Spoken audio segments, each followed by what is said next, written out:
சொல்லும் காலம் இனி வருதே, அருளுள்ள நாட்களை பயன்படுத்தும்.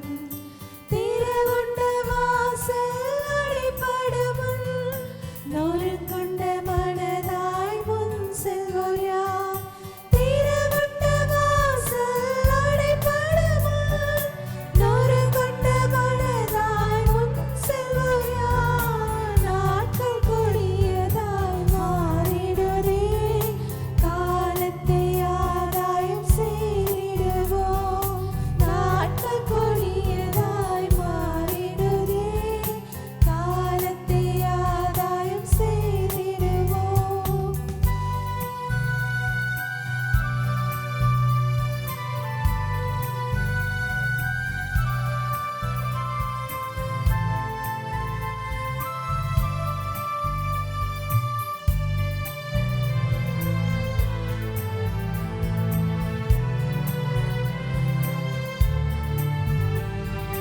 விசுவாசிகள் இன்னும் கூட்டமுண்டு, அன்பு ஒன்றே அவர் நடுவில் உண்டு.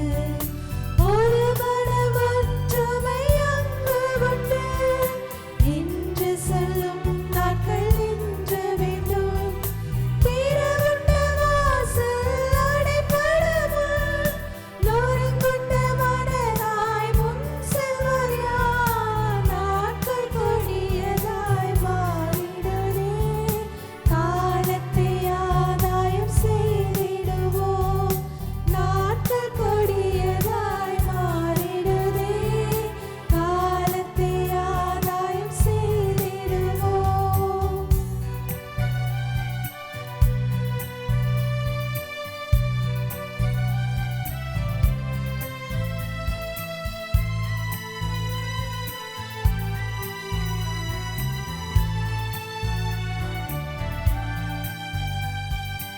இனி வரும் நாட்களில் அவர் கடன் வெகு அதிகம். விசுவாசிகளே, நம்மிடையுள்ள ஐக்கியமே வெற்றியும் தோல்வியும் ஆகிடுமே. திறவுண்ட வாசல் அடைபடுமுன், நொறுங்குண்ட மனதாய் முன் செல்வோர் யார்? நாட்கள் கொடியதாய் மாறிடுதே, காலத்தை ஆதாயம் செய்திடுவோம். நாட்கள் கொடியதாய் மாறிடுதே, காலத்தை ஆதாயம் செய்திடுவோம். கிறிஸ்துவுக்குள் பிரியமான அன்பு ஹோப் சேனல் நேயர்களே, உங்கள் அனைவரையும் இயேசு கிறிஸ்துவின் நாமத்தினாலே வாழ்த்தி வரவேற்கிறேன். இந்த அருமையான இந்த நல்ல நிகழ்ச்சியின் மூலமாக ஆண்டவராயிருக்கிற தேவன் அடிமையுடைய ஊழியத்திற்காக வந்தபோது, இந்த ஊழியத்திலே தேவன் செய்த நன்மைகளுக்காக ஆண்டவர் என்னெல்லாம் அற்புதங்களை ஊழியத்திலே செய்திருக்கிறார், செய்து கொண்டு இருக்கிறார் என்பதை உங்களோடு கூட சாட்சியாக பகிர்ந்து கொடுப்பதில் தேவனுடைய நாமம் மகிமைப்படுவதாக. கர்த்தர் இந்த ஊழியத்தை அடியனுடைய வாழ்க்கையில கொடுத்த போது, ஆண்டவராயிருக்கிற தேவன் அவ்வளவு அதிசயமான காரியங்களை, அற்புதமான காரியங்களை செய்திருக்கிறார். எனக்கெல்லாம் ஒரு நம்பிக்கை என்னன்னு சொன்னா, நீ போ, உன்னோடு கூட நான் இருக்கிறேன். இதை தாங்க இன்னைக்கு என்னுடைய ஊழியத்தில் நடந்து கொண்டிருக்கிறது.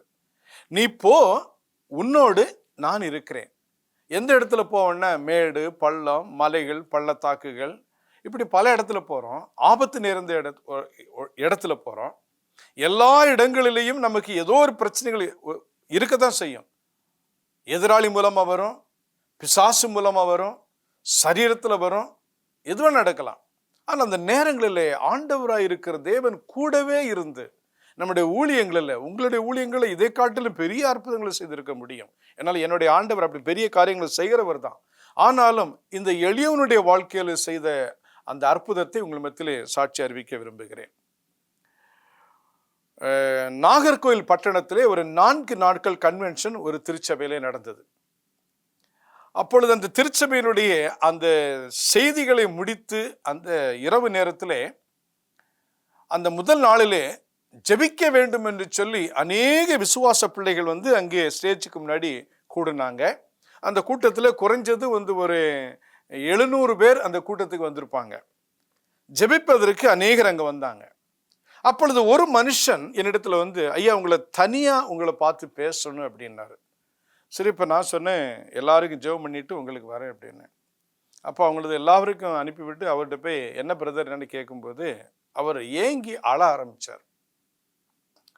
நான் சொன்னேன் நீங்கள் காரியத்தை சொல்லுங்க, சொல்லாமல் அழுதுட்டு இருக்கீங்கன்னு சொல்கிறேன். அவங்க சொன்ன ஒரு வார்த்தை, பாஸ்டர் நான் தூங்கி நித்திரை செய்து 3 ஆண்டுகள் ஆகிவிட்டது அப்படின்னார். எனக்கு ஒண்ணுமே புரியல. நான் நித்திரை செய்து 3 ஆண்டுகள் ஆகிவிட்டது. நான் படுத்தா இதுவரைக்கும் நான் தூங்கினது கிடையாது. என்ன அப்படின்னு சொன்னா, என்னுடைய கழுத்துல இருந்து இடுப்பு முதுகுத்தண்டு வழியா இடுப்பு வரைக்கும் ஒரு வலி அப்படியே இருந்துட்டு இருக்கும்.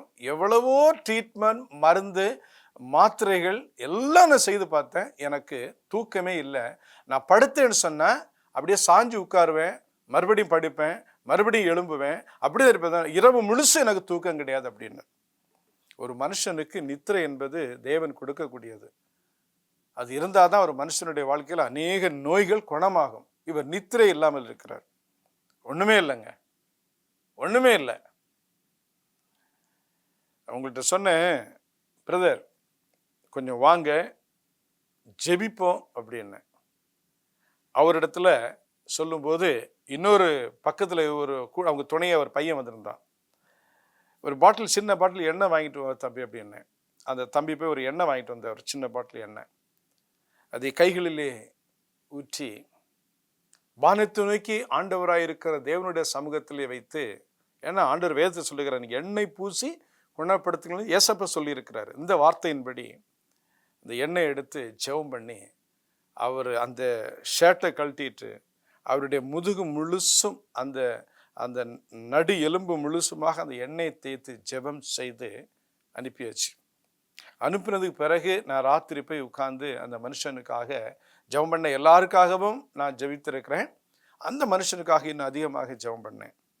அடுத்த நாள் கன்வென்ஷன்ல அந்த சகோதரன் வந்து மறுபடியும் கண்ணீர் வடித்தார். எனக்கு என்ன பிரதர் அப்படின்னு கேட்கும்போது, ஐயா நேற்றைக்கு நான் தூங்கினேன் ஐயா அப்படின்னாங்க. நல்ல ஒரு தூக்கம் தூங்கினேன் ஐயா, எனக்கு ரொம்ப சந்தோஷமா இருக்கு ஐயா, நான் ரொம்ப நல்லா தூங்கினேன் ஐயா, எனக்கு ரொம்ப சந்தோஷமா இருக்கு ஐயா. எப்படி இருக்கும் தேவன் செய்த அற்புதம். அப்போலோ ஹாஸ்பிட்டல்ல ஒரு மனிதன், சென்னை அப்போலோ ஹாஸ்பிட்டல்ல ஒரு மனிதன் சுய நினைவிழந்து படுக்கையிலே கொண்டு குடும்பத்தில் சேர்த்திருக்கிறாங்க.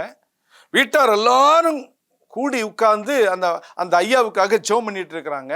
டாக்டர்ஸ்கள் அங்கே மருந்து காரியங்கள் கொடுத்து கொண்டிருக்கிறாங்க. அவருக்கு கைகள் அசையவில்லை, கண் பார்வை இருக்கு, கழுத்து திருப்ப முடியாது, கைகள் அசைக்க முடியாது, அப்படியே போட்டிருக்கிறாங்க. அந்த நிலைமையில வந்து எல்லாரும் அழுதுட்டு இருக்கிறாங்க. எனக்கு ஒரு செய்தி ஒரு சகோதரி மூலமாக கொடுக்கப்பட்டது.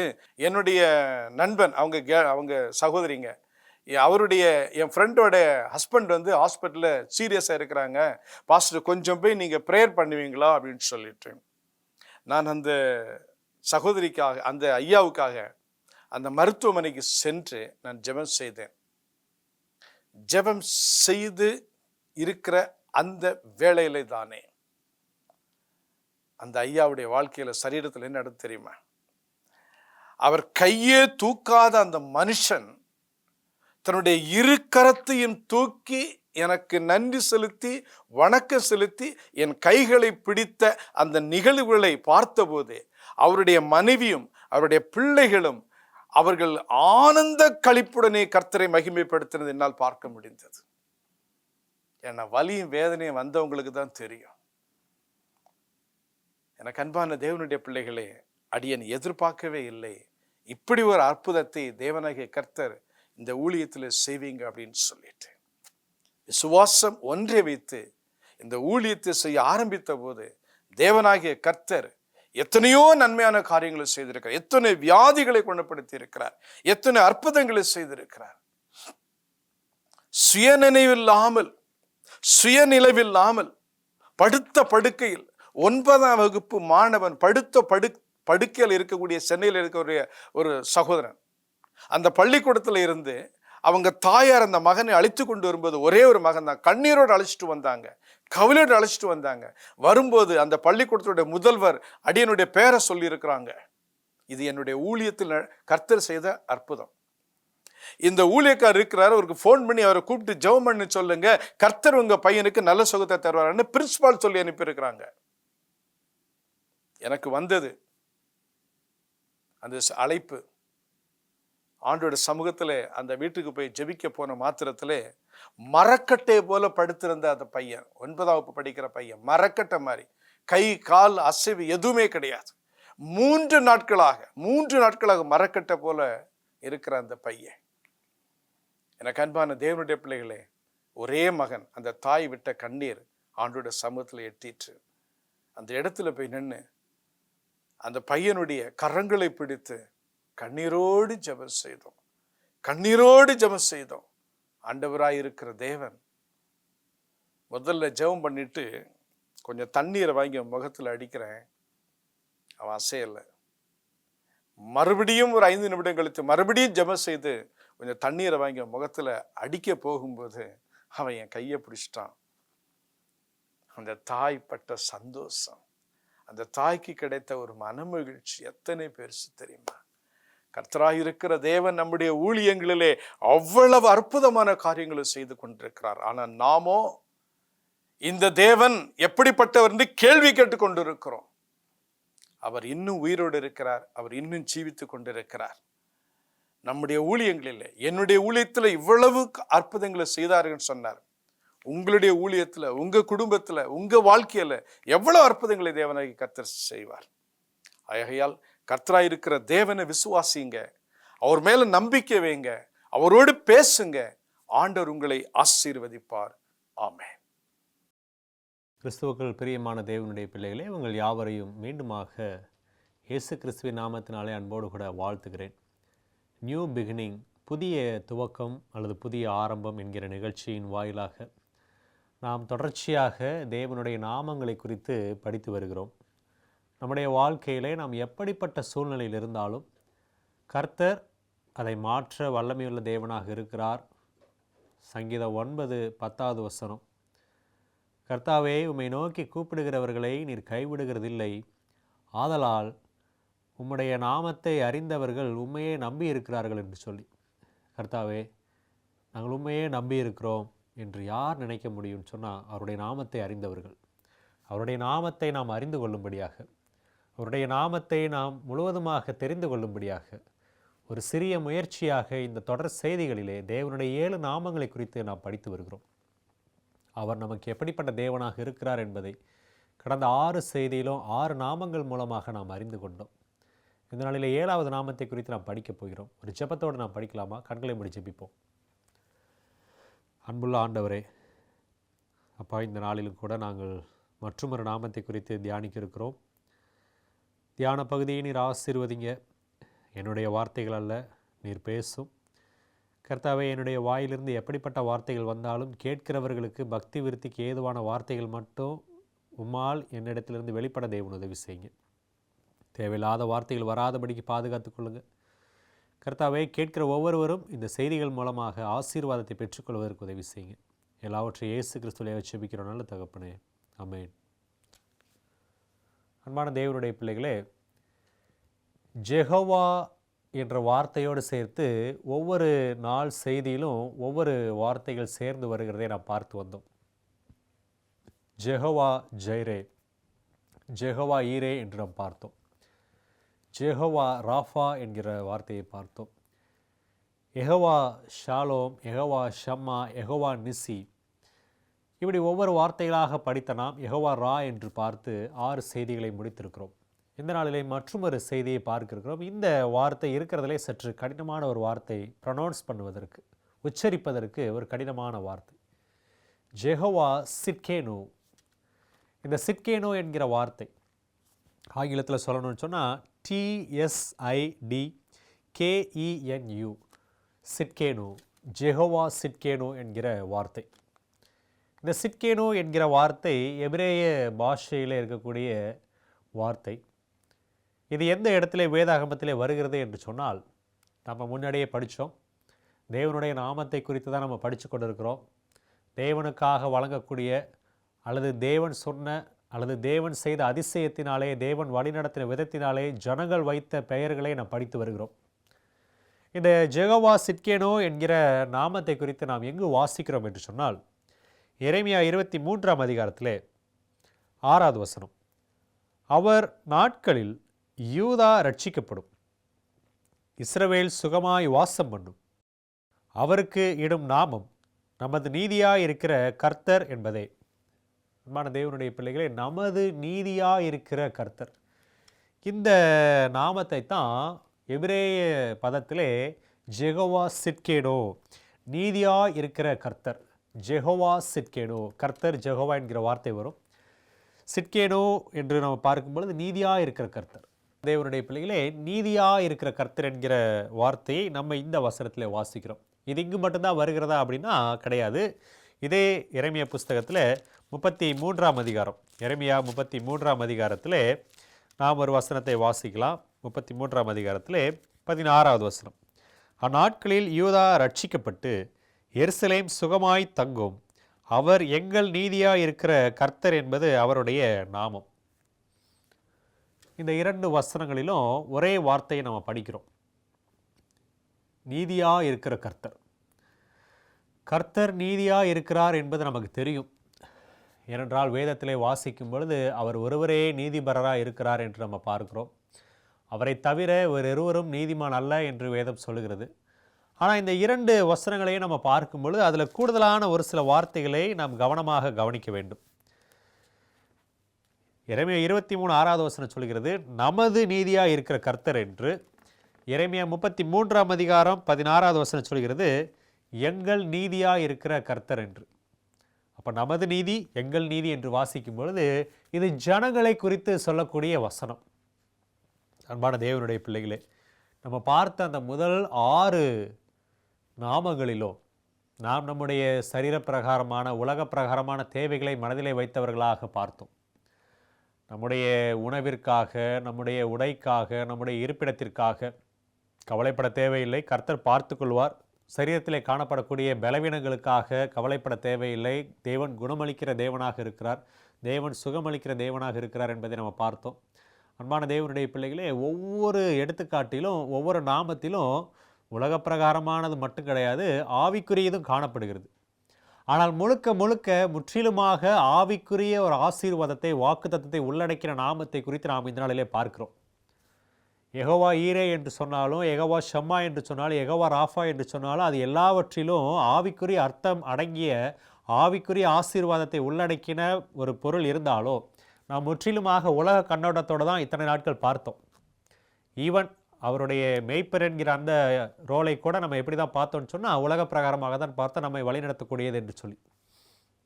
ஆனால் முற்றிலுமாக நம்முடைய ரட்சிப்பிற்கு சம்பந்தப்பட்ட, முற்றிலுமாக நம்முடைய நித்திய வாழ்க்கைக்கு சம்பந்தப்பட்ட ஒரு நாமத்தை குறித்து நாம் வாசிக்க போகிறோம், ஒரு நாமத்தை குறித்து நாம் பார்க்க போகிறோம், படிக்க போகிறோம். அது என்ன நாமம் என்று சொன்னால் ஜெகோவா சிட்கேனோ, நமது நீதியாக இருக்கிற கர்த்தர், எங்கள் நீதியாக இருக்கிற கர்த்தர். நம்ம எல்லாருக்கும் தெரிந்த ஒரு சில பாடங்களை நான் மீண்டும் நினைவுபடுத்த விரும்புகிறேன். ஆண்டவர் ஆதியாகம புஸ்தகத்திலே மனுஷனை உண்டாக்கினார். அவர் மனுஷனை உண்டாக்கின போது அவர்களுக்கு உடை கொடுக்கப்படாமல் இருந்துச்சு. ஆனாலும் அவர்கள் நீதியின் வஸ்திரத்தினாலே, ஒளியின் வஸ்திரத்தினாலே தெரிப்பிக்கப்பட்டவர்களாக காணப்பட்டார்கள். நிர்வாணம் அவர்களிடத்திலே காணப்படாமல் இருந்துச்சு. ஆனால் ஆதியாகமம் 3ஆம் அதிகாரத்தை நம்ம வாசிக்கும் பொழுது வசனம் சொல்கிறது, அந்த கனியை ஏவாள் புசித்து அவளுடைய கண்கள் திறக்கப்பட்டது என்றும், அதனை தொடர்ந்து இருவரும் புசித்த மாத்திரத்தில் 7வது வசனம் சொல்கிறது, அப்பொழுது அவர்கள் இருவருடைய கண்களும் திறக்கப்பட்டது, அவர்கள் தாங்கள் நிர்வாணிகள் என்று அறிந்து அத்தி இலைகளை தைத்து தங்களுக்கு அரைக்கச்சைகளை உண்டு பண்ணினார்கள். அப்போ அவர்கள் இருவருடைய மனதிலும் என்ன இருந்துச்சுன்னு சொன்னால், இதை புசித்த மாத்திரத்திலே தங்களுடைய நிர்வாணத்தை உணர்ந்தவர்களாக அவர்கள் அரைக்கச்சைகளை உண்டு பண்ணி, எதனால் உண்டு பண்ணாங்கன்னு சொன்னால் அத்தி இலைகளால் உண்டு பண்ணினார்கள். அவர்கள் தங்களுடைய உடையை இழந்து போனார்கள். எந்த உடையை என்று சொன்னால் நீதியின் உடையை இழந்து போனார்கள். நீதியின் உடையை இழந்தவர்களாக அவர்கள் அத்தி இலைகளால் அரைக்கச்சைகளை உண்டு பண்ணி கொண்டார்கள் என்று பார்க்கிறோம். அப்படி இருக்கும் பொழுது 8வது வசனத்தை வாசிக்கிறேன். பகலில் குளிர்ச்சியான வேளையிலே தோட்டத்தில் உலாவுகிற தேவனாகிய கர்த்தருடைய சத்தத்தை அவர்கள் கேட்டார்கள். அப்பொழுது ஆதாமும் அவன் மனைவியும் தேவனாகிய கர்த்தருடைய சன்னதிக்கு விலகி தோட்டத்தின் விருட்சங்களுக்குள்ளே ஒளித்து கொண்டார்கள். அப்பொழுது தேவனாகிய கர்த்தர் ஆதாமை கூப்பிட்டு, "நீ எங்கே இருக்கிறாய்?" என்றார். அதற்கு அவன், "நான் தேவனுடைய சத்தத்தை தோட்டத்திலே கேட்டு நான் நிர்வாணியாக இருப்பதினால் பயந்து ஒளித்து கொண்டேன்" என்றான். அன்பான தேவனுடைய பிள்ளைகளே, தங்களுடைய உடையை அத்தி இலைகளால் தைத்து தைத்து கொண்டிருந்த அவர்கள் உடையை வஸ்திரத்தை அணிந்திருந்தவர்களாக இருந்த போதிலும் அங்கே என்ன சொல்லியிருக்குன்னு சொன்னால், அவர்கள் தங்களை நிர்வாணிகள் என்று ஒளித்து கொண்டார்கள் என்று சொல்கிறாங்க. அப்படின்னா அவர்கள் இழந்து போன அந்த நீதியின் உடை அத்தி இலைகளால் தைக்கப்பட்ட உடையினால் ரீப்ளேஸ் பண்ண முடியல.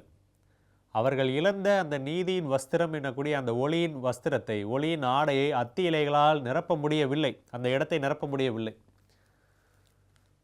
பாவத்தினால் அவர்கள் தங்கள் நிர்வாணத்தை உணர்ந்தார்கள். அந்த பாவத்தை மறைப்பதற்கு அவர்கள் அத்தி இலைகளை உண்டு பண்ணி கொண்டார்கள். அந்த அத்தி இலை எதற்கு அடையாளம் என்று சொன்னால், சுயநீதிக்கு அடையாளமாக இருக்கிறது.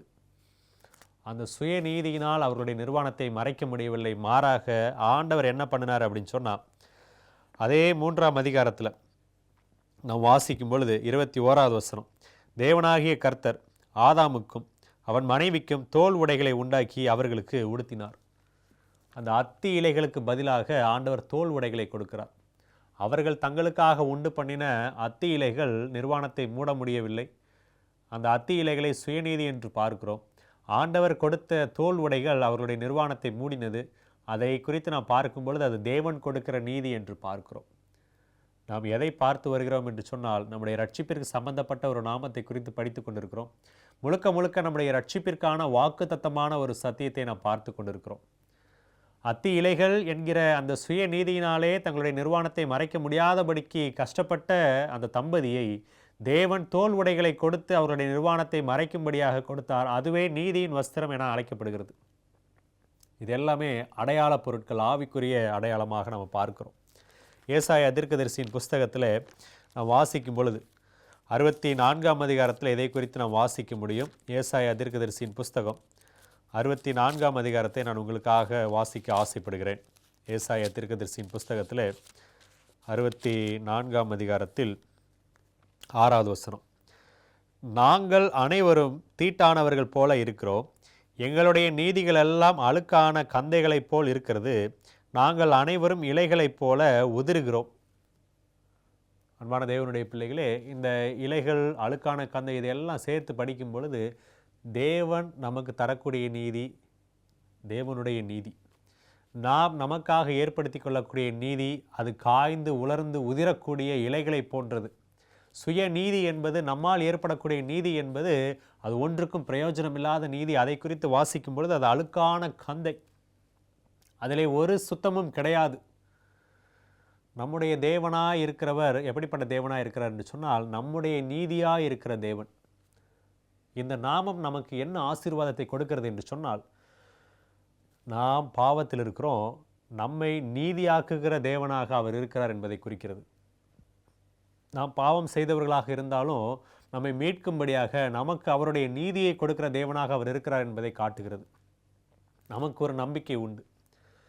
என்னதான் நாம் பாவத்திலே இருந்தாலும், நம்முடைய வாழ்க்கை பாவத்திற்குள்ளாக அடிமைப்பட்டு காணப்பட்டாலும், இயேசு கிறிஸ்துவை நாம் ஏற்றுக்கொள்ளும் போது அவருடைய நீதியின் வஸ்திரத்தால் நாம் மூடப்படுகிறோம். அவருடைய நீதியின் வஸ்திரத்தாலே நாம் நீதிமான்கள் ஆக்கப்படுகிறோம். பிரியமான தேவனுடைய பிள்ளைகள், இதை குறித்து வேதம் அநேக இடங்களிலே பேசுகிறது. நம்முடைய நீதியாக இருக்கிற தேவன் என்றால் என்ன என்பதை ஒரு சில மணித்துளிகள் நாம் பார்த்து இந்த செய்தியை நிறைவு செய்வோம். ரோமருக்கு எழுதின நிருபத்திலே இதை குறித்து ஆண்டவர் ரொம்ப அதிகமாக பவுலர் மூலமாக நமக்கு விளக்கத்தை கொடுத்திருக்கிறார்.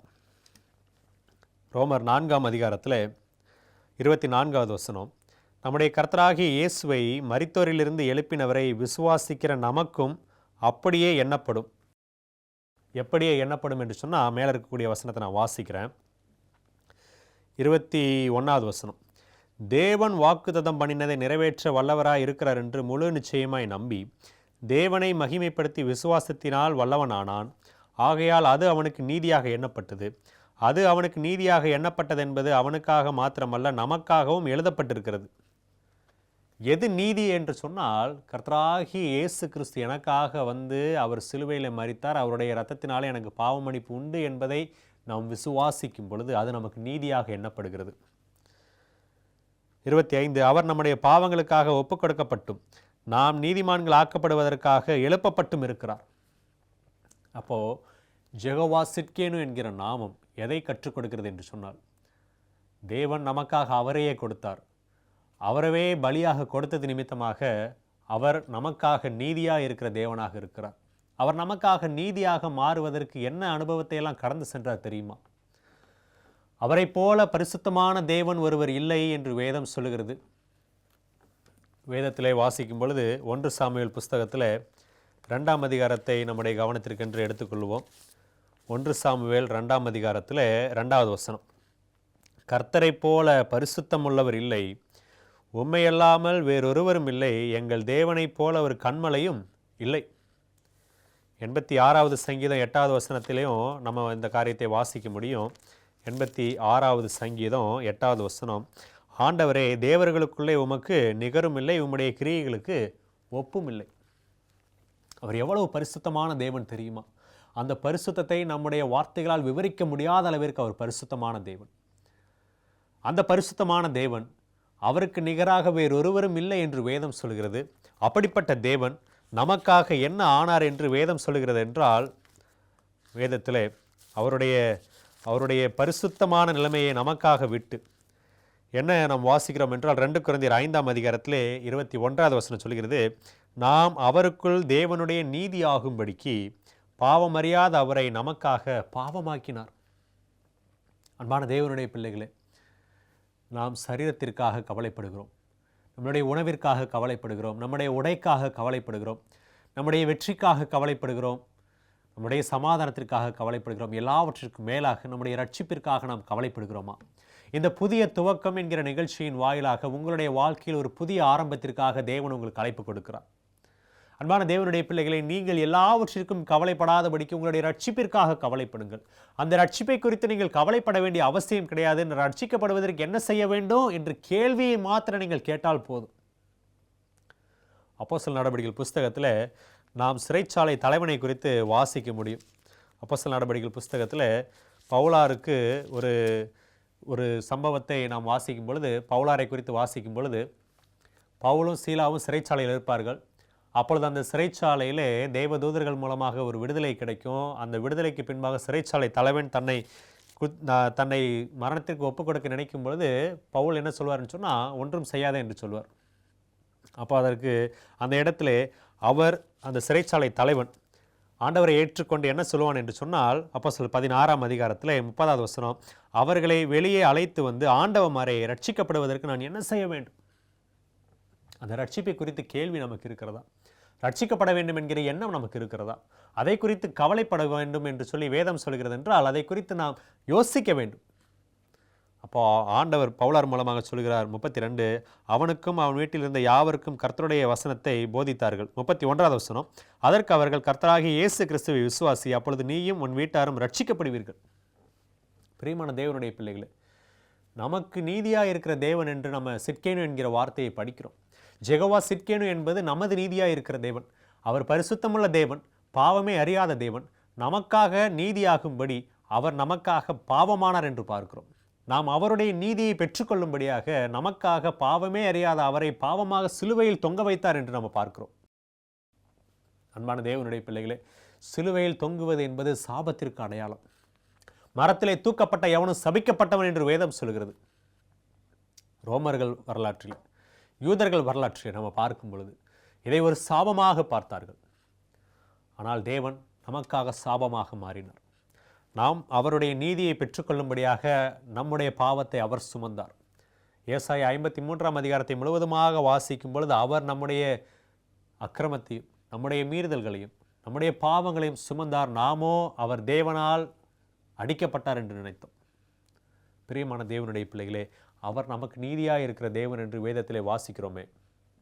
ஜெகோவா சிட்கேனு என்கிற நாமம் எதை குறிக்கிறது என்று சொன்னால், இழந்து போன அந்த மகிமையை, ஆதாமும் ஏவாளும் இழந்து போன அந்த நீதியின் வஸ்திரத்தை பெற்றுக்கொள்வதற்காக, நமக்கு கொடுக்க வேண்டும் என்பதற்காக அவர் தன்னை எப்படியாக மாற்றினார் என்று சொன்னால், பாவமே அறியாத அவர் நமக்காக பாவமானார். அவருடைய நீதியினாலே நாம் நீதிமான்களாக்கப்படுகிறோம். தொடர்ச்சியாக ரோமர் புஸ்தகத்திற்கு நம்முடைய கவனத்தை திருப்புவோம். நம்ம படித்த அந்த பகுதிக்கு மீண்டும் செல்லுவோம். ரோமர் புஸ்தகத்தில் 4ஆம் அதிகாரம் கடைசி பகுதியை நாம் படித்தோம். 5ஆம் அதிகாரத்தில் முதல் வசனம், இவ்விதமாக நாம் விசுவாசத்தினாலே நீதிமான்கள் ஆக்கப்பட்டிருக்கிறபடியால் நம்முடைய கர்த்தராகிய இயேசு கிறிஸ்து மூலமாய் தேவனிடத்தில் சமாதானம் பெற்றிருக்கிறோம். இந்த வசனத்தில் நம்ம தெளிவாக பார்க்க முடிகிறது, நாம் தேவனாலே நீதிமான்கள் ஆக்கப்பட்டிருக்கிறோம். கிறிஸ்துவினாலே பிதாவோடு ஒப்புரவாக்கப்பட்டிருக்கிறோம். நமக்கு நீதியாக இருக்கிற தேவன் என்றால் அவர் நம்முடைய நிர்வாணத்தை மறைக்கும்படியாக, நம்முடைய பாவத்தை மூடும்படியாக அவருடைய நீதியை நமக்கு கொடுத்திருக்கிறார். தகுதியில்லாத நமக்கு அவருடைய நீதியை விசுவாசத்தினாலே பெற்றுக்கொண்டவர்களாக நாம் காணப்படுகிறோம். எபேசியர் 2ஆம் அதிகாரத்தில் 8வது வசனத்தை நான் வாசிக்கிறேன். எபேசியர் 2ஆம் அதிகாரத்தில் 8வது வசனம், கிருபையினாலே விசுவாசத்தை கொண்டு ரட்சிக்கப்பட்டீர்கள், இது உங்களால் உண்டானதல்ல, இது தேவனுடைய ஈவு. அன்பான தேவனுடைய பிள்ளைகளே, அதை நாம் யோசிக்கிறோமா? நமக்கு நீதியாக இருக்கிற தேவன் என்றால் நம்மை ரட்சிப்பிற்கு வழிநடத்த விரும்புகிற தேவன் என்று பொருள். அவர் இலவசமாக இந்த ஈவை கொடுக்கிறார். அவர் இலவசமாக இந்த ரட்சிப்பை கொடுக்கிறார். கர்த்தராகிய இயேசு கிறிஸ்துவை ஏற்றுக்கொள்வதற்கும், கர்த்தராகிய இயேசு கிறிஸ்துவின் மூலமாக எல்லா விதமான உலக ஆசீர்வாதங்களையும் பெற்றுக்கொள்வதற்கும் நாம் விரும்புகிறோம். ஆனால் அந்த இயேசு கிறிஸ்து உலக பிரகாரமான எல்லா ஆசீர்வாதங்களையும் கொடுப்பதற்கு முன்பதாக என்ன சொல்கிறார் என்றால், மத்தேயு 6:33 முதலாவது தேவனுடைய ராஜ்யத்தையும் அவருடைய நீதியையும் தேடுங்கள், அப்பொழுது இவைகள் எல்லாம் உங்களுக்கு கூட கொடுக்கப்படும். நம்ம இத்தனை நாட்களாக பார்த்தோமே அந்த 6 நாமங்கள், அந்த 6 நாமங்களுமே ஆவிக்குரிய அர்த்தங்களை உடைய நாமங்களாக இருந்தாலும் நம்ம 6 நாட்களுமே உலக பிரகாரமான கண்ணோட்டத்தோடே பார்த்தோம். நம்முடைய சரீர பிரகாரமான தேவைகளை அவர் பார்த்து கொள்வார், நம்முடைய சரீர பிரகாரமான நோய்களை அவர் குணமாக்குவார், நம்முடைய உலக பிரகாரமான தேவைகளில் அவர் நமக்கு வெற்றியை கொடுப்பார், நம்முடைய எல்லா விதமான பிரயாணங்களிலும் நம்முடைய எல்லா விதமான சூழ்நிலையிலும் அவர் நம்மை வழி நடத்துவார், அவர் நம்மோடு கூட இருப்பார், அவர் நமக்கு சமாதானத்தை தருவார். இது எல்லாம் நம்ம பார்த்தோமே. அன்பான தேவனுடைய பிள்ளைகளை, இது எல்லாவற்றையும் பெற்றுக்கொள்வதற்கு இதுவே மிக முக்கியமானது. ஜெகோவா சிட்கேனு, நமது நீதியாக இருக்கிற தேவன். என்ன முக்கியம் என்று சொன்னால், முதலாவது தேவனுடைய ராஜ்யத்தையும் அவருடைய நீதியும் தேடுங்கள், அப்பொழுது இவைகள் எல்லாம் உங்களுக்கு கூட கொடுக்கப்படும்.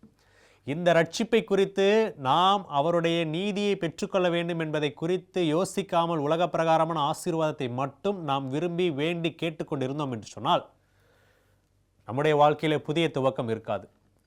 நம்முடைய வாழ்க்கையில் எப்பொழுது அந்த புதிய துவக்கம் இருக்கும் என்றால், முதலாவது தேவனுடைய ராஜ்யத்தையும் அவருடைய நீதியையும் தேடும் பொழுது, அதாவது கர்த்தராகிய இயேசு கிறிஸ்துவை விசுவாசித்து அவரை அறிந்து கொண்டு அவரை ஏற்றுக்கொண்டு அவருடைய நாமத்தினாலே ஞானஸ்நானம் பெற்று அவருடைய நாமத்தினாலே நாம் நீதிமான்கள் ஆக்கப்படும் பொழுது, அப்பொழுது இவைகள் எல்லாம் நமக்கு கூட கொடுக்கப்படும். நம்முடைய வாழ்க்கையிலே நாம் அடுத்த கட்டத்தில் நகர்ந்து செல்லும் பொழுது, பரிசுத்தமாகுதல் என்கிற அனுபவத்திற்குள்ளாக கடந்து செல்லும்போது, அவருடைய பாதுகாப்பு, அவருடைய வழிநடத்துதல், அவர் நம்மோடு கூட இருக்கக்கூடிய அனுபவம் எல்லாம் நமக்கு இருக்கும்.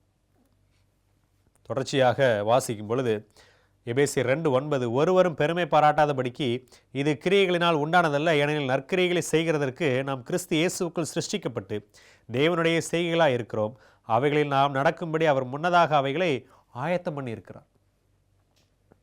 அன்பான தேவனுடைய பிள்ளைகளை, புதிய துவக்கம் எதிலே புதிய துவக்கம் என்று சொன்னால், கிறிஸ்து இயேசுவுக்குள்ளாக சிருஷ்டிக்கப்பட்டு நம்முடைய நீதியாக இருக்கிற தேவனாகிய இயேசு கிறிஸ்துவுக்குள்ளாக நாம் சிருஷ்டிக்கப்பட்டு நம்முடைய வாழ்க்கையை புதிதாக துவங்க வேண்டும் என்பதே புதிய துவக்கம். இந்த செய்தியை கேட்டுக்கொண்டிருக்கக்கூடிய நீங்கள் முந்தின 6 செய்திகளையும் கேட்டு அவர் என்னுடைய சரீரப்பிரகாரமான உலக பிரகாரமான என்னுடைய பொருளாதார ரீதியான எல்லா தேவைகளையும் சந்திப்பார், எனக்கு சமாதானத்தை கொடுப்பார், பரிபூர்ண சந்தோஷத்தை கொடுப்பார் என்று நினைத்து கொண்டிருந்தால், அது எல்லாவற்றிற்கும் மேலானது, அது எல்லாவற்றிற்கும் முதன்மையானது இதுவே. ஜெகோவா சிட்கேனு, தேவனுடைய ரட்சிப்பு, தேவன் நமக்கு தரக்கூடிய நீதி. முதலாவது தேவனுடைய நீதியையும் அவருடைய ராஜ்யத்தையும் தேட வேண்டும், அப்பொழுது இவைகள் எல்லாம் கூட கொடுக்கப்படும். ரோமர் புஸ்தகத்தில் தொடர்ச்சியாக நம்ம வாசிக்கும் பொழுது ரோமர் 6ஆம் அதிகாரத்திலே, ஆகையால் என்ன சொல்லுவோம், கிருபை பெருகும்படிக்கு பாவத்திலே நிலைநிற்கலாம் என்று சொல்லுவோமோ? கூடாதே. பாவத்துக்கு மரித்த நாம் இனி அதில் எப்படி பிழைப்போம்? கிறிஸ்து இயேசுவுக்குள்ளாக ஞானஸ்நானம் பெற்ற நாம் அனைவரும் அவருடைய மரணத்துக்குள்ளாக ஞானஸ்நானம் பெற்றதை அறியாமல் இருக்கிறீர்களா? அன்பான தேவனுடைய பிள்ளைகளே, புதிய துவக்கம் என்பது நம்முடைய பழைய வாழ்க்கையை விட்டு விடுவது. அந்த பழைய வாழ்க்கையிலே பாவம் இருக்கலாம், அந்த பழைய வாழ்க்கையிலே தேவையில்லாத சகவாசங்கள் இருக்கலாம், அந்த பழைய வாழ்க்கையிலே தேவையில்லாத நண்பர்கள், தேவையில்லாத உறவுகள் எல்லாம் இருக்கலாம்.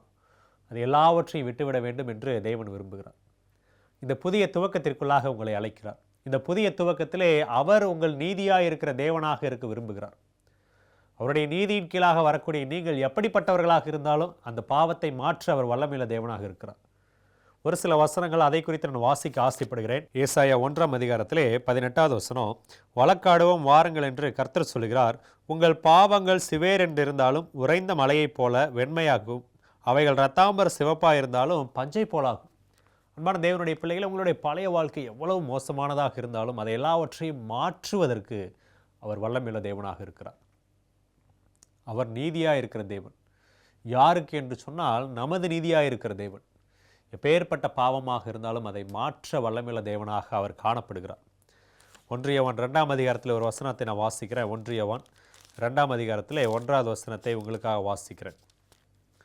என் பிள்ளைகளே, நீங்கள் பாவம் செய்யாதபடிக்கு இவைகளை உங்களுக்கு எழுதுகிறேன். ஒருவன் பாவம் செய்வானானால் நீதிபரராக இருக்கிற இயேசு கிறிஸ்து நமக்காக பிதாவினிடத்தில் பரிந்து பேசுகிறவராக இருக்கிறார். நம்முடைய பாவங்களை நிவர்த்தி செய்கிற கிருபாதார பலி அவரே. நம்முடைய பாவங்களை மாத்திரமல்ல, சர்வலோகத்தின் பாவங்களையும் நிவர்த்தி செய்கிற பலியாக இருக்கிறார். அன்பான தேவனுடைய பிள்ளைகளே, இந்த வசனங்கள் எல்லாம் சொல்லக்கூடியது என்னவென்று சொன்னால், நாம் எப்படிப்பட்டவர்களாக இருந்தாலும் சரி, நாம் மாத்திரமல்ல, இந்த உலகம் முழுவதும் எத்தனை பாவிகளாக இருந்தாலும், எவ்வளவு பாவங்களாக இருந்தாலும், அது எல்லாவற்றையும் நிவர்த்தி செய்வதற்கு அவரே போதுமானவர். நம்முடைய நீதியாக இருக்கிற கர்த்தர் என்று வாசிக்கிறோமே, அது வேறு ஒன்றும் கிடையாது. நம் எவ்வளவு பாவத்தில் இருந்தாலும் நம்மை மீட்கும்படியாக, நமக்கான நீதியை கொடுக்கும்படியாக அவர் வல்லமையுள்ள தேவனாக இருக்கிறார் என்பதை சொல்லக்கூடிய வார்த்தை. நாம் பரலோகம் செல்ல வேண்டும், நாம் நித்தியமாக வாழ வேண்டும், நாம் நித்திய ராஜ்யத்திலே தேவனோடு இருக்க வேண்டும் என்பதற்காக அவர் நமக்காக பலியானார். அந்த பலியின் மூலமாக நமக்காக அவர் நீதியாக இருக்கிறார். அன்பான தேவனுடைய பிள்ளைகளே, நம்முடைய நீதியாகிய கர்த்தர் என்று வேதம் சொல்கிறதே, அந்த நாமம் நமக்கு எதற்காக கொடுக்கப்பட்டிருக்கிறது என்றால் ரட்சிப்பிற்காக கொடுக்கப்பட்டிருக்கிறது. ஒரு வசனத்தை நான் உங்களுக்காக வாசிக்கிறேன். 1 யோவான் புஸ்தகத்திலே 1ஆம் அதிகாரத்திலே 7-9 வசனங்களில் வாசிக்கும் பொழுது 7வது வசனம் சொல்கிறது, அவர் ஒளியில் இருக்கிறது போல நாமும் ஒளியிலே நடந்தால் ஒருவரோடொருவர் ஐக்கியப்பட்டிருப்போம். அவருடைய குமாரனாகிய இயேசு கிறிஸ்துவின் ரத்தம் சகல பாவங்களையும் நீக்கி நம்மை சுத்திகரிக்கும். சகல பாவங்களையும். அவரால் மாற்ற முடியாத, நீக்க முடியாத பாவம் என்று ஒன்றுமே கிடையாது. சகல பாவங்களையும் நீக்க முடியும். அதை விசுவாசித்து நாம் ஏற்றுக்கொள்ளும் பொழுது அவருடைய நீதியினாலே நாம் போர்த்தப்படுகிறோம். அவருடைய நீதியின் வஸ்திரம் நமக்கு உடுத்தப்படுகிறது. அன்பான தேவனுடைய பிள்ளைகளே, அத்தி இலைகளை தைத்து ஆதாமும் ஏவாளும் இருந்த பொழுது அவர்கள் நிர்வாணிகளாக இருந்தார்கள் என்று அவர்களே அறிந்து கொண்டார்கள். தேவன் தோல் உடைகளை கொடுத்த போது அவர்கள் நிர்வாணத்தை உணராதவர்களாக இருந்தார்கள். அந்த நிர்வாணம் மறைக்கப்பட்டவர்களாக காணப்பட்டார்கள். எனக்கு அன்பான தேவனுடைய பிள்ளைகளை, நம்முடைய நீதியினால் நாம் ஒன்றும் செய்ய முடியாது. மாறாக நமது நீதியாக இருக்கிற கர்த்தராலே மாத்திரமே நாம் ரட்சிக்கப்பட முடியும். இந்த வசனம் சொல்லுகிறது, 9வது வசனம், நம்முடைய பாவங்களை நாம் அறிக்கையிட்டால் பாவங்களை நமக்கு மன்னித்து எல்லா அநியாயத்தையும் நீக்கி நம்மை சுத்திகரிப்பதற்கு அவர் உண்மையும் நீதியும் உள்ளவராக இருக்கிறார். அநேக நேரத்தில் சாத்தான் சொல்வான், நீ செய்த பாவம் ரொம்ப மோசமான பாவம், உன்னை ஒருபோதும் தேவன் மன்னிக்க மாட்டார், தேவனிடத்திலே சென்றால் உன்னை தேவன் ஏற்றுக்கொள்ள மாட்டார் என்று. அது இல்லவே இல்லை. அது மிகப்பெரிய பொய். ஆண்டவர் அழைக்கிறார், எவ்வளவு மோசமான பாவியாக இருந்தாலும் என்னிடத்தில் வந்து பாவ மன்னிப்பு பெற்றுக்கொள் என்று தான் ஆண்டவர் அழைக்கிறார். உங்கள் பாவங்கள் சிவேர் என்று இருந்தாலும், இரத்தாம்பர சிவப்பாக இருந்தாலும் அவைகளை பஞ்சை போல மாற்றுவேன் என்று ஆண்டவர் வாக்கு கொடுக்கிறார். நம்முடைய நீதி அழுக்கான கந்தையாக இருந்தாலும் பரவாயில்ல, அவருடைய நீதியினாலே நம்மை சூழ்ந்து கொள்வதற்கு, அவருடைய நீதியின் வஸ்திரத்தை நமக்கு உடுத்துவிப்பதற்கு அவர் காத்திருக்கிறார். பிரியமான தேவனுடைய பிள்ளைகளே, எரேமியா 23:6 எரேமியா 33:16 நம்ம வாசித்த அந்த வசனங்கள் நமது நீதியாக இருக்கிற கர்த்தர் என்று வாசித்தோமே, அது என்ன வார்த்தை, என்ன வாக்குத்தத்தம் என்று சொன்னால், நம் ஒவ்வொருவரையும் அவருடைய நீதியினால் வழி நடத்துவதற்கு, அவருடைய நீதியினால் பரலோகத்திற்கு அழைத்து செல்வதற்கு தேவன் ஆவலோடு காத்திருக்கிறார். மற்ற உலக பிரகாரமான ஆசீர்வாதங்கள் எல்லாவற்றையும் பெற்றுக்கொள்கிற நமக்கு ஒரு முக்கியமான வசனம் சொல்கிறது, நாம் இந்த உலகத்திற்காக மாத்திரம் இருந்தோம் என்றால் நம்மை காட்டிலும் பரிதபிக்கப்படத்தக்கவர்கள் ஒருவருமே இல்லை என்று. 1 கொரிந்தியர் புஸ்தகத்தில் 15ஆம் அதிகாரம் 19வது வசனத்தை நான் வாசிக்கிறேன். 1 கொரிந்தியர் 15:19, இம்மைக்காக மாத்திரம் நாம் கிறிஸ்துவின் மேல் நம்பிக்கையுள்ளவர்களாக இருந்தால் எல்லா மனுஷரை பார்க்கிலும் பரிதபிக்கப்படத்தக்கவர்களாக இருப்போம். உலக பிரகாரமான ஆசீர்வாதங்கள் போதும் என்று நினைத்தோம் என்றால் நம்மை காட்டிலும் பரிதபிக்கப்படத்தக்கவர்கள் வேறு ஒருவருமே இல்லை என்று வேதம் சொல்கிறது. கடந்த 6 நாமங்களை பார்த்தோம். அந்த ஆசீர்வாதங்கள் எல்லாம் வேண்டுமா? அந்த ஆசீர்வாதங்கள் எல்லாவற்றையும் பெற்றுக்கொள்ள வேண்டுமா? முதலாவது இந்த நாமத்தை நமது நீதியாயிருக்கிற தேவன் என்கிற இந்த நாமத்தை அறிந்து கொண்டு ரட்சிப்பிற்காக நாம் பிரயாசப்படும் பொழுது, நம்முடைய பிரயாசம் என்றால் ஒன்றும் கிடையாது, கர்த்தராகிய இயேசு கிறிஸ்துவை விசுவாசித்து நம்முடைய பாவங்களை அவரிடத்தில் அறிக்கை செய்து, ஆண்டவரே என்னுடைய பழைய வாழ்க்கையை என்னிடத்திலிருந்து எடுத்து போடும், நான் உமக்குள்ளாக புதிய துவக்கத்தை துவங்க விரும்புகிறேன் என்று சொல்லும் பொழுது நிச்சயமாக கர்த்தர் நம்மை வழிநடத்துவார். கலாத்தியர் 2:20 கிறிஸ்துவுடனே கூட சிலுவையில் அறையப்பட்டேன், ஆயினும் பிழைத்திருக்கிறேன், இனி நான் அல்ல, கிறிஸ்துவே என்னுள் பிழைத்திருக்கிறார். நான் இப்பொழுது மாம்சத்தில் பிழைத்திருக்கிறதோ, என்னில் அன்பு கூர்ந்து எனக்காக தம்மை தாமே ஒப்புக் கொடுத்த தேவனுடைய குமாரனை பற்றும் விசுவாசத்தினாலே பிழைத்திருக்கிறேன். இந்த அனுபவத்தை நீங்கள் கடந்து வரும் பொழுது உங்களுடைய வாழ்க்கையில் சகலமும் புதிதாக துவங்கும். கிறிஸ்துவுடனே கூட சிலுவையில் அறையப்பட்டு இனி வாழ்வது நான் அல்ல, என்னுள் இருக்கிற கிறிஸ்துவே வாழ்கிறார் என்று நீங்கள் ஒப்புக் கொடுக்கும் பொழுது நமது நீதியாயிருக்கிற கர்த்தர் உங்களை நீதியாக வழி நடத்துவார். அவர் நீதியாக வழி நடத்தும் போது இவைகளெல்லாம் உங்களுக்கு கூட கொடுக்கப்படும் என்ற அந்த வார்த்தையின் அடிப்படையில் நம்முடைய உலக பிரகாரமான தேவைகள், ஆசீர்வாதங்கள் எல்லாவற்றையும் அவர் கொடுத்து நம்மை நிச்சயமாக வழி நடத்துவாராக. நம் யாவரும் கண்களை மூடி ஜெபிப்போம். பரிசுத்தமுள்ள ஆண்டவரே, அப்பா, இதோ ஜெகோவா சிட்கேனோ என்கிற நாமத்திற்கு எங்கள் நீதியாயிருக்கிற கர்த்தர் என்று நாங்கள் பதில் பார்த்தோம். கர்த்தாவே, நீர் எங்கள் நீதியாயிருக்கிறீர். எங்களுடைய பாவங்கள் எப்படிப்பட்டதாக இருந்தாலும் அதை மன்னிக்கிறதற்கு நீர் தயப்பெருத்திருக்கிறீர்.